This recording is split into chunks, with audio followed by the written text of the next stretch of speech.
Good afternoon. I'm Nick Carlson with the Plan Company's marketing department.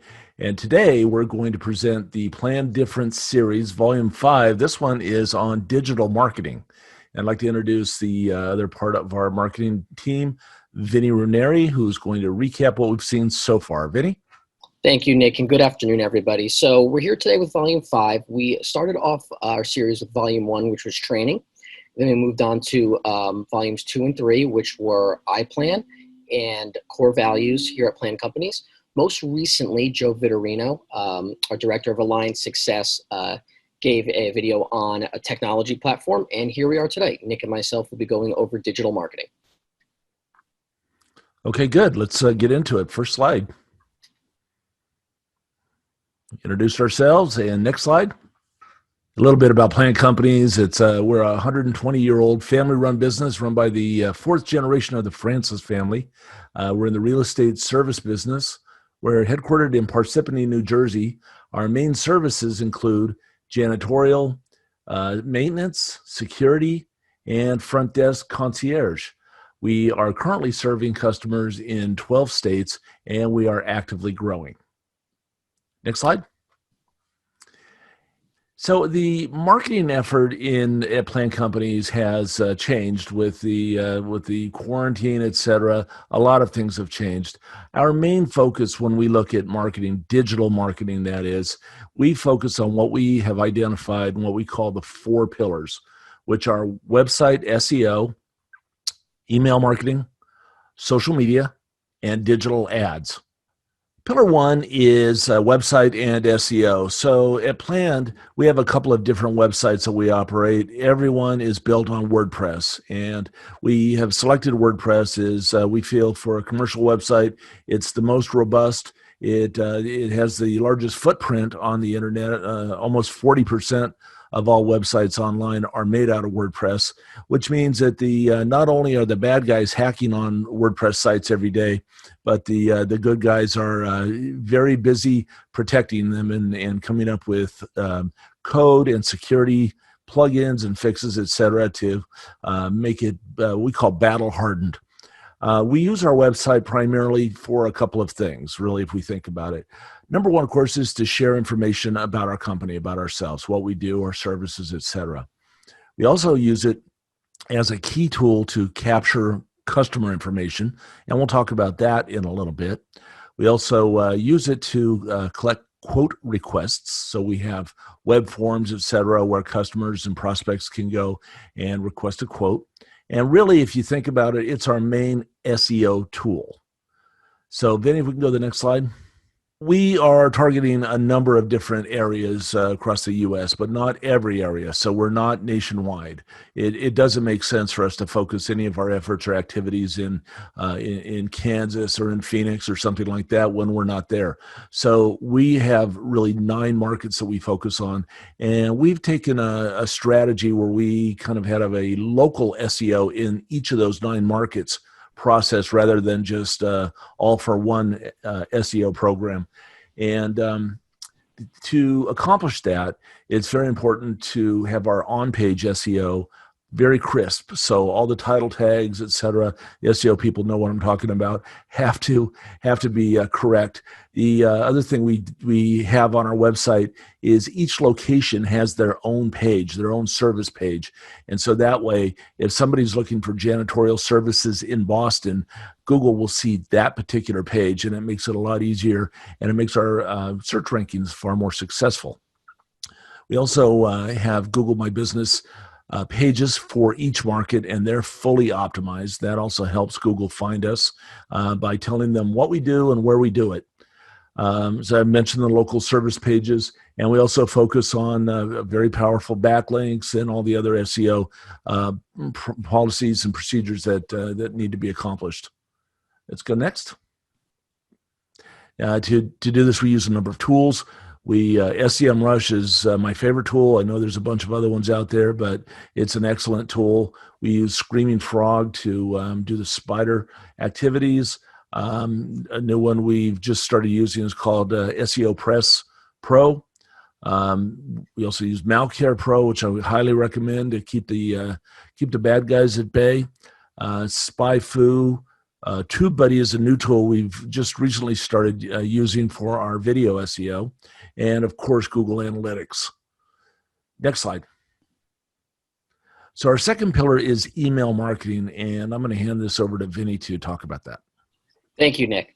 So one of the best ways you can reach your customers directly would be through email, right? There may not be anything more personal than having their direct email address and know you're sending not just something broad out and hoping a couple people that are interested in you click on it, but when you capture an email address, you're directly speaking to them. So we put an exclamation point here because we really want to portray how important this is. You have to capture email addresses on your website. It is your home base, and you have your visitors are there every day, and that's the best area to collect email addresses. And you do this through website tools. So we use we use Hotjar, we use HelloBar, which comes up on the website asking people if they want to opt in to our email marketing campaigns. Those campaigns are opt-in, they're newsletters, they're drip campaigns, and also another way to collect email addresses is through quote request forms. So if you've ever seen when someone fills out a form, their name, their address, what they're looking for, and there's sometimes a box that they can check to say opt in to receive more information or to receive a monthly newsletter. And most of the time, companies will keep that checked. If somebody wants to uncheck it, that's on them, totally understand. But you want your customers to be converted into your email list because then you can keep in touch with them. Whether they buy a service now or do they fill out a quote form now or later, you can still keep sending them marketing information. And one of the most important pillars, and we put it second here for a reason, is email marketing. Vinny, let me ask you a question about that real quick. Once we install the tools like HelloBar, which is really if you think about it, a more aggressive way for us to go out there and request email addresses, as opposed to just hoping they leave them on a web form somewhere. Right. Once we did that, once we installed these tools, how did you see our opt-in numbers change, or did you? Oh, tremendously. So we created a back-end drip campaign specifically for individuals who opt in through HelloBar, and we called it simply the HelloBar drip campaign. And our numbers shot up from 10 a week that maybe put their name in, and they find us through a quote form. But when we directly ask them and get in their face and more aggressive, like you mentioned, our numbers go up to 150, 190. In a month, we can grab 400 names. Yeah, good. It's an excellent way. Great question, Nick. So what types of campaigns, right? So now you're growing your list. People are opting in. They want to hear from you. You don't want to go a month then and not send them something, or go 2 months, 3 months. You want to kind of have your campaigns ready to go. Right when you get that name, you start marketing to them. So you're thinking, well, what type of campaign can I send out? Hello, this is all about my company. Not really. So the first thing you want to do is a drip campaign. And for those who are not familiar with the term drip campaign, we're all a part of them, right? So for an example, someone comes to your page, they fill out, they want to get more information. They immediately get an email saying, thank you, a quick touch point. We realized you filled out our form. This is a little bit about us. And from there on, you can come up with the scope is up to you. We recommended at least 180 days. And for plan now, we're up to almost a year. We keep building on this drip campaign. Mm-hmm. You reach them maybe 2 weeks later, then another email comes a month later, then a month later, and you just stay in front of mind and you keep sending them information, blogs, educational videos. Your content can go out to them in a long period of time called the drip campaign. It keeps in, it kind of speaks for itself. So you keep dripping down.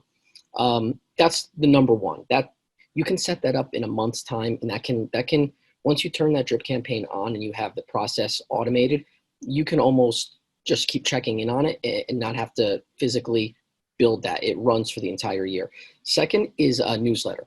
A lot of companies we find don't really send newsletters out, and it's just a great way to pick your top 2, 3, 5 posts of the month, top blog content, and send it out. Wrap it up all together because people miss things, right? You can put, in case you missed it, here's the newsletter of the month. And that's one thing you can send out the last day of the month. And it's right in front of the customer, prospect, or client. And with call to action buttons, which is very important, and we'll get on that. Call to action buttons written all over the drip campaigns and newsletters. These are must do's in email marketing. And Next would be, we call it the no-brainer newsletter, right? oh, It's newsletter. super simple to put together, and there's Already, absolutely no reason not to do it. you've already made the content for the month. You've already posted Exactly. on social, written your blogs. You just organize your top 5 headlines. If you can even do 3 and just send it out in a blast at the end. And you'd be surprised how many people missed something on social media that they now see in the newsletter. So autoresponders are much like when someone completes a form, they immediately get something right away. Or a lot of companies will do is if someone doesn't completely fill out a cart or someone doesn't fill out a form, they can set it up where they send out an autoresponder to that individual saying, hey, we saw you were interested in something. Can we help you get it to the next step? Those can be a little more strategic. They may be a little more involved. It's not necessarily always content you're sending them right away. You're kind of touching them on their buying process and trying to move them along. And then lastly is ad hoc, right? So we always have an announcement that comes up one day. Oh my God, we have to tell people our office is closed, or we have to blast out that our new product is launching sooner than expected, or we have exciting news. We just can't control ourselves and wait to the newsletter. An ad hoc email campaign can happen anytime. I don't recommend doing that every day. That may be too much in somebody's inbox, but if you think you put a great blog post out there or a great video on social media and you say, let's just blast it out to our email group today, I guarantee you more people will actually watch it when you deliver it right into their inbox because that's them I'm talking to. Whereas on social media, when you blast it out, they might miss it in a feed where you're competing with 50 other competitors just in their social media feed. So these are just the types of campaigns we recommend. We do all of these. They're very successful for us. It takes a little bit of time to plan out, but you'll be happy you did that. Huge ROI, right? Huge ROI. Huge ROI. Yeah. Yeah. So I mentioned call to actions. The drip campaigns and newsletters have got to lead back to something, right? So again, I always like to use the analogy that our website is our home base. No matter what we do with these other pillars, we want them back on our website because that's where we're going to collect their data and complete the purchase for them. So in a drip campaign, every email we send out, whether it's even just about our company or the next email 30 days later could be our first service where we're pitching to them, you have to have a call to action. Request a quote, call us for more information, learn more. That gets back to a specific landing page. Nick is fabulous at putting together landing pages for me and my marketing efforts, my email marketing efforts.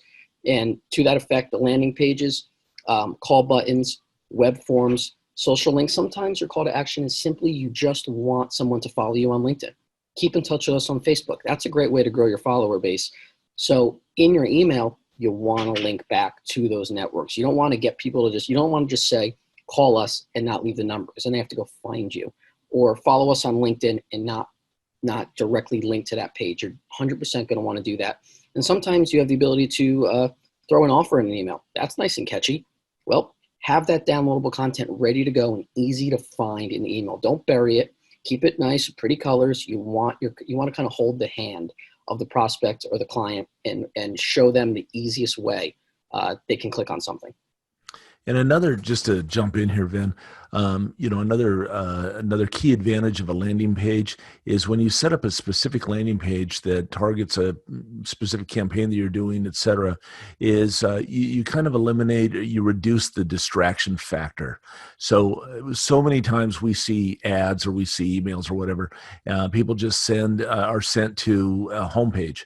And for us, if you're sent to a homepage, you're going to see information about janitorial or concierge security. What are we trying to do here? So a landing page can help really reduce the distraction and help to keep your visitor or your target audience on point.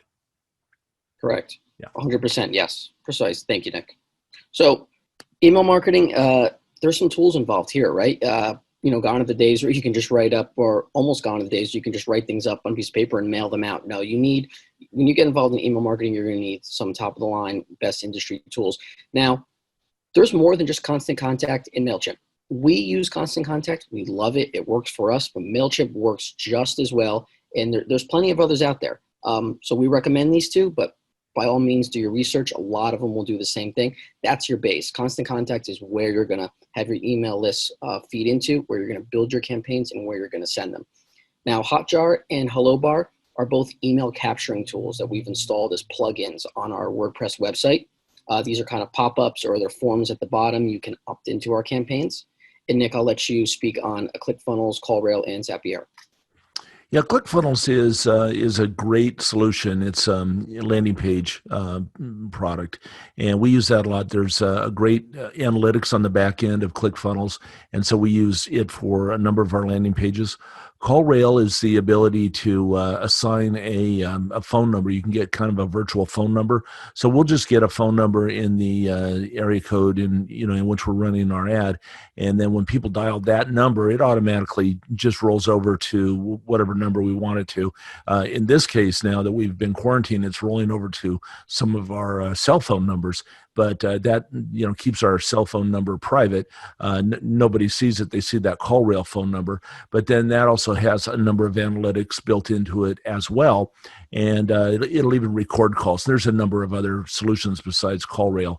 We just have been using that, and Zapier is another tool that provides automation. So we use it for a number of things. One of the things I'll use it for is, if somebody goes into ClickFunnels and they fill out a form and click submit, I'll use Zapier to send out that email for the auto reply, the auto response. So we use it for a number of automation solutions.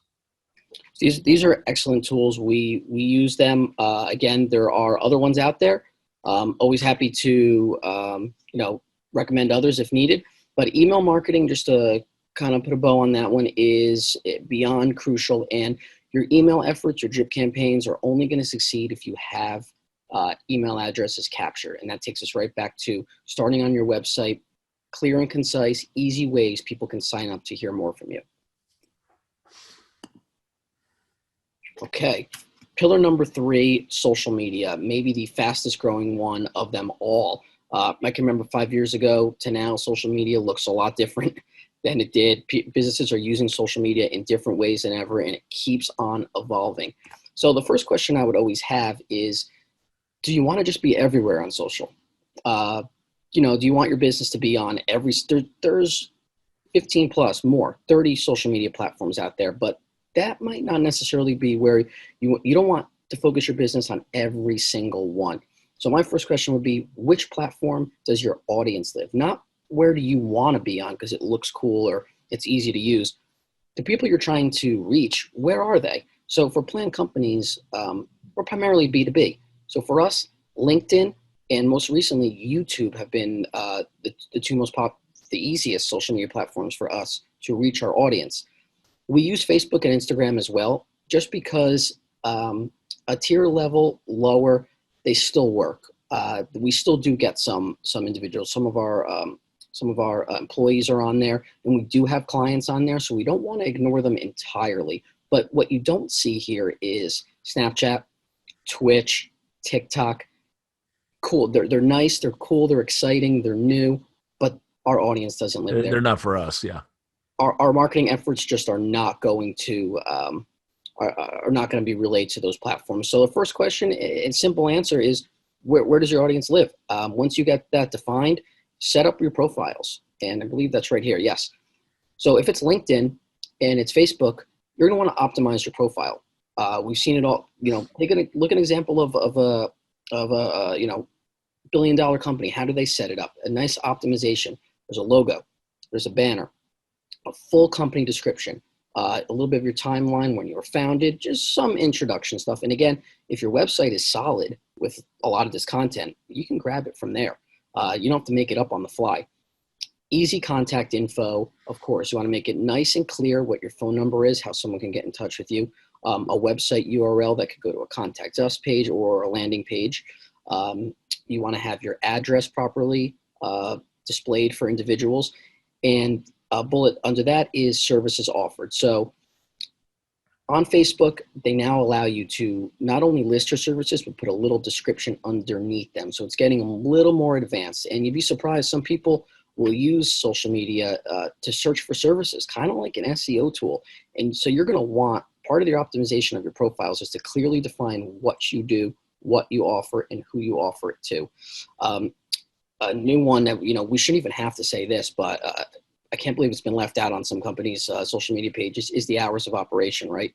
So if for planned, our hours of operation are on all the time. No one's really, it doesn't always apply, but for a restaurant, for a hotel, for more other service industries, of course, you're going to want to clearly list your hours of operation, because nothing will turn somebody away faster than if you say you're open till 8 p.m. and someone gets there at 8 p.m. or 7 p.m. and you've closed at 5. That will drive somebody nuts. Especially now during the quarantine when everything is so Yeah. crazy. And hours have changed and people have not updated them. I've seen it myself, and you think you can go to a restaurant at 9 p.m. and they've already been closed for 2 hours. And that's a simple mistake people make on the social media. And once you optimize it, keep checking back with it. Things change. You can update your logos and banners. Your description can change. You can change out a phone number. Don't let anything get outdated, because your customers are going to be relying on your social media page to get in contact with you if they're there, and you want these all to be updated. Now, we put Linktree last year, certainly not least. Linktree is one of the newer ones, and it's not necessarily a social media posting platform. It's more of it's basically what it is consolidating all of your links. Now, on Instagram, you're only allowed one link, right? So that can go back to your latest YouTube page, your home page. It's just one link. But you may have a lot of things you want to say, and you can't link them all. So Linktree allows you to take all these links. I don't think there's a limit on the pro version of how many you can put. I don't know, but Mother. here, let's pull up an example here. You see, you've got links to our Facebook page and our LinkedIn page, and you can put, if you have an article about, sanitizing during COVID or something like that, you can list that link, in just English like that, and then it'll take them right over to that page. It's a great tool that we're just starting to use. Yeah, I highly recommend Linktree. It can always be sent out. If you want someone to follow you on all networks, instead of searching around for every network, you can put it on a Linktree. Your latest post can go there. It's great for consolidation. We're using it. A lot of companies are using it, and I highly recommend it. And very easy to use as well. So for number one, definitely optimize your profiles. Now, again, like social media, so there you go. Like email, you have everything set up, right? Now, what type of content do you post? There's people who will say, it should be this way. No video. There's people who say it should only be static posts.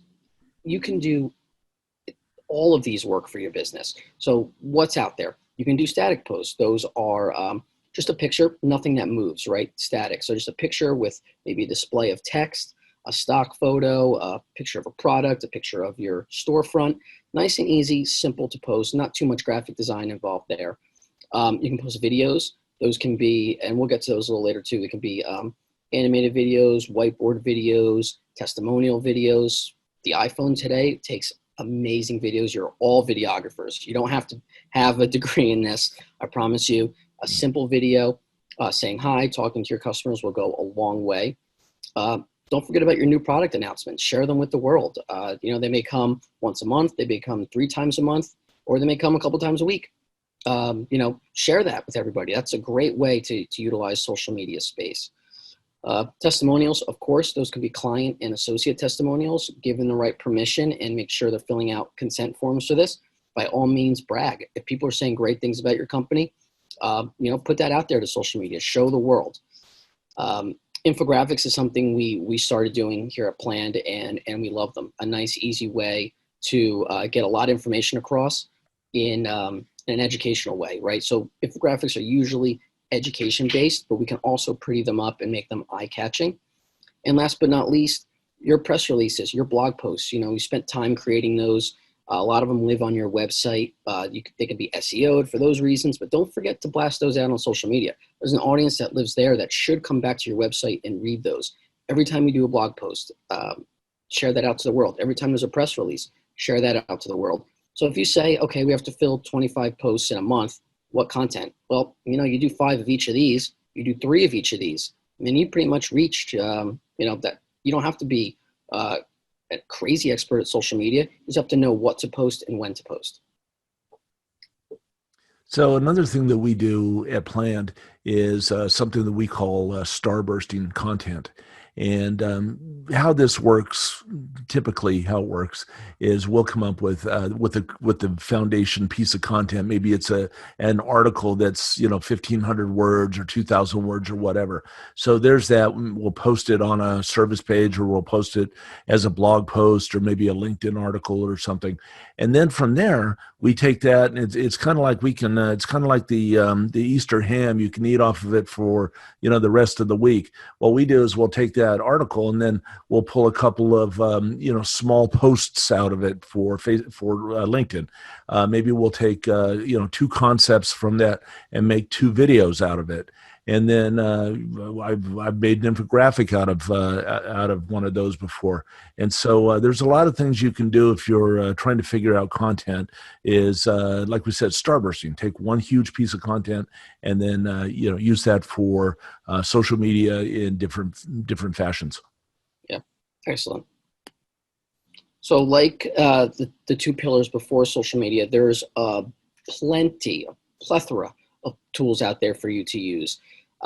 These, I came in not knowing all of these, and they're pretty quick to learn them. Nick has definitely helped me along the lines there.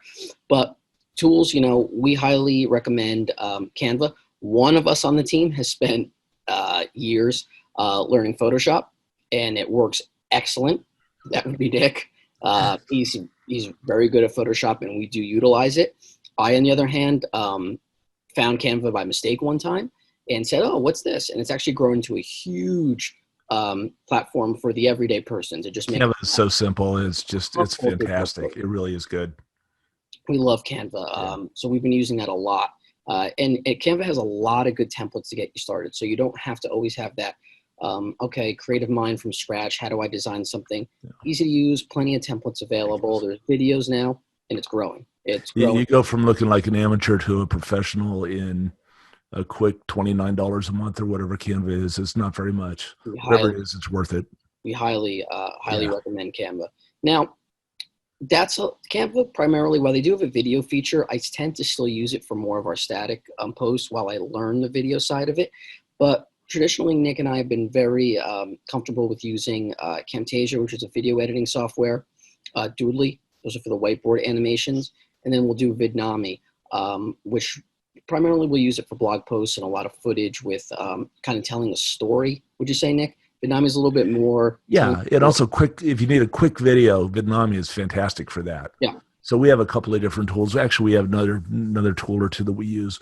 But we've looked at Adobe Premiere. I know how to use that a little bit. And what's the other one? Of course, iMovie that comes on Macs, because Vinny and I both have Macs. But at the end of the day, Camtasia is really hard to beat. It's a nice tool. And we've made a ton of videos. I think we posted over 100 videos last calendar year, and we're probably going to pass that number this year. Not more, 100%. Yeah. Now, when we post, because every video we make, whether we're posting it on social media, our website, or including it in an email, we created a YouTube channel where those videos can kind of live forever, and not just post them there. We do want to SEO those videos. So we want to, when people are typing in janitorial company in New Jersey, because YouTube is the second, and I believe I'm right here. YouTube is the second largest search engine. Second largest search engine, correct. So huge. We found a platform called TubeBuddy, and that helps us with our YouTube SEO. It helps us with keywords, our titles, our tags for the videos, and we can also spy on competitors and see what they're using. Gives us a breakdown of what are hot video topics in the market, what other videos performed for these keywords. So we use TubeBuddy almost every time we upload a video. It really helps with the optimization of it. And I know I found that one by mistake, learned it, showed it to Nick, and I think, Nick, you use it. Love it. Great. Love TubeBuddy. Love it. So the other one here is Hootsuite. Hootsuite is, again, not the only one for this platform. There's many, even SEMrush, a tool Nick uses, and Canva now does post scheduling, but Hootsuite's probably one of the more known ones, and that allows you to, instead of posting, if you have 4 platforms you have to post on, instead of going on and posting Facebook, then you have to go over to LinkedIn and over to Instagram. You can link all those networks up to Hootsuite. Create an account. There's a free one that may let you do 3 accounts, and then you can just with one click post to all of them. It's excellent. You put your description in, you post your image or your video. With one click, it goes there. Or you can schedule these out over a campaign calendar. You can say, okay, this post isn't going to go out till next Friday, or it's not going to go out to next month. You can get 6 months worth of posts done in a week and just schedule them out. And Hootsuite also has a lot of good articles on blog topics. They go a little deeper too. It's just a great platform to have. Even the free version, I would just recommend checking it out. Link a couple profiles up, send some things out, schedule it. We've used Hootsuite. I've also done it just posting natively to LinkedIn or Facebook, and I like that as well. But I always like to throw Hootsuite in here because it is a fantastic network. Linktree we talked about. Excellent tool to consolidate all your links into one. It doesn't do the posting for you, but it's a great way just to send somebody, kind of like a folder. Well, it's like, here's all of our links I want to show you in one, so you don't have to go find them out there. And we use stock photo here. Some companies may need to use stock photos. Some may have the ability to go out, hire a photographer, take a photo of their own, restaurant, business, building. But we use a lot of stock photo and vector stock, Shutterstock. The excellent platforms out there, or websites to grab stock photo, animated videos and pictures we get from vector stock, kind of vector images. And Filmstro is music for us. So I believe there could be more to it. I haven't seen every aspect of Filmstro, but for free, we get to grab royalty-free music, because you can get in trouble on LinkedIn, Facebook. You can get banned. The videos can get shut down. Yeah. You can shut down quick if you have music that's claimed by another artist. So again, vector stock, Shutterstock, Filmstro, great. They're just kind of cherries on top of your campaigns or your videos. And last but not least, don't forget, there's platform analytics that come with Facebook, LinkedIn, Instagram. You don't always have to rely on maybe a Hootsuite to give you the analytics on that post. While Hootsuite will do it, I've always said that there's no better indication than just going natively into the platform itself and grabbing your click rates, your video views, your follower counts.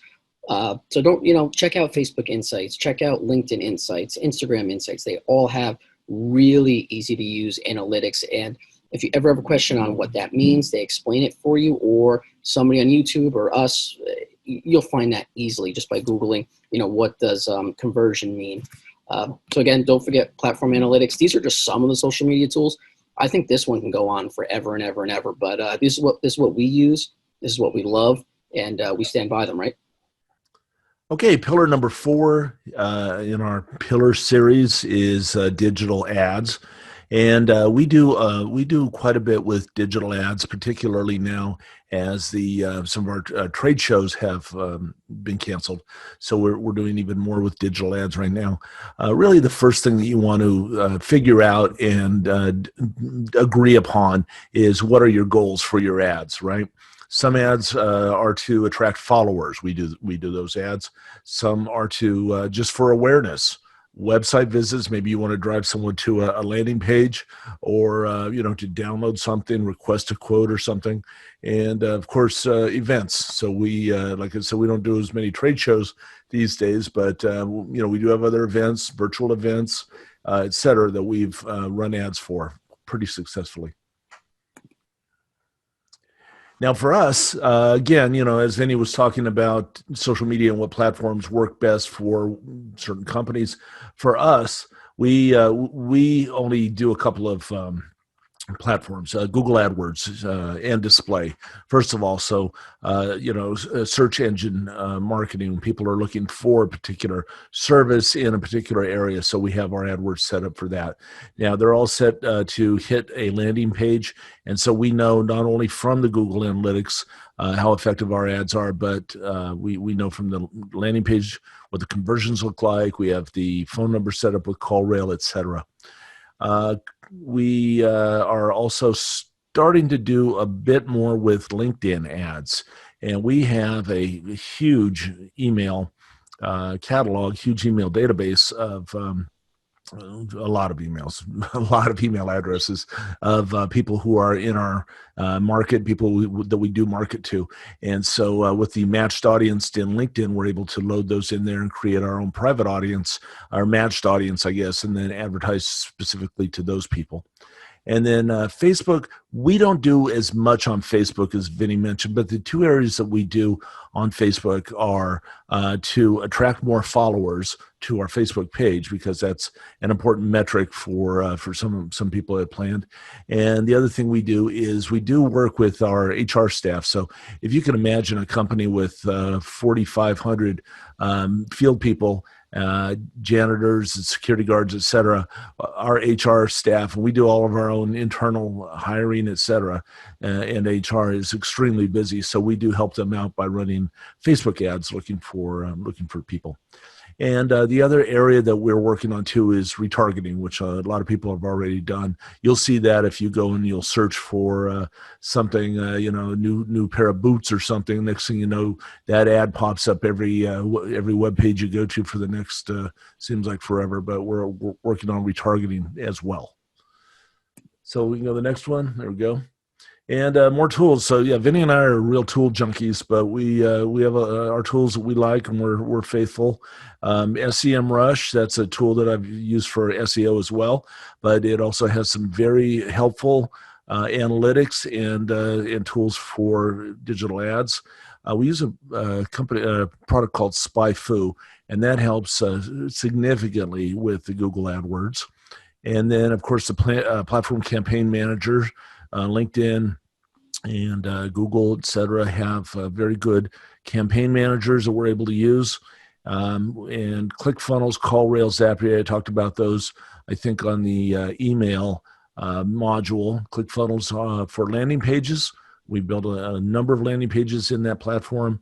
And CallRail is the virtual phone number that allows us to track how many calls we get, who they're from. You're actually able to record the calls. You have to put that little, when you call someone, you said, this call will be recorded for training purposes. Often it's recorded just for marketing purposes to know who called and what's going on that call. So we use that as well. And then Zapier for the automation activities that we do. So that kind of wraps up what we're doing right now. 2020 was a big, a lot of changes for us. And maybe, Vinny, maybe you want to talk about that a little bit. Sure. So 2020, we can almost break it up into two parts, right? Even though it came in March, and primarily the year we've been virtual. Before 2020, we got a ton of our leads. We've made our connections. We grew our base with industry trade shows. These are a lot, and you'll see on the left-hand side here, almost all of these, really all of them were in-person events. So we had our happy hours, we had our regular networking events, lunch, dinner, and beverages, always popular. We had our in-person golf outings. We did educational seminars up and down the East Coast.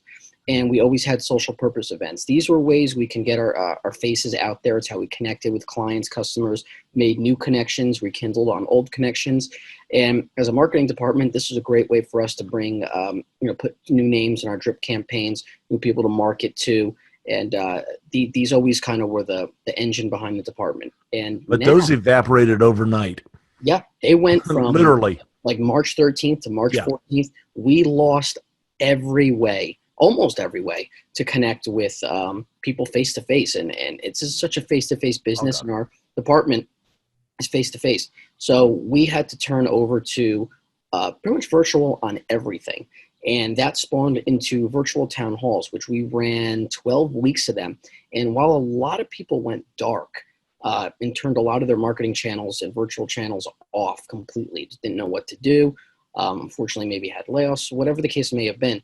We took the position of we had to be in your face more than ever. If we couldn't attend a trade show or a happy hour or a networking event, we had to be in your face some other way. And digital marketing and virtual marketing was a fantastic way to do this. So we did our 12-week virtual town hall where we invited clients, prospects, and customers to just recap and learn what was going on, what we were up to. We brought in some industry vendors.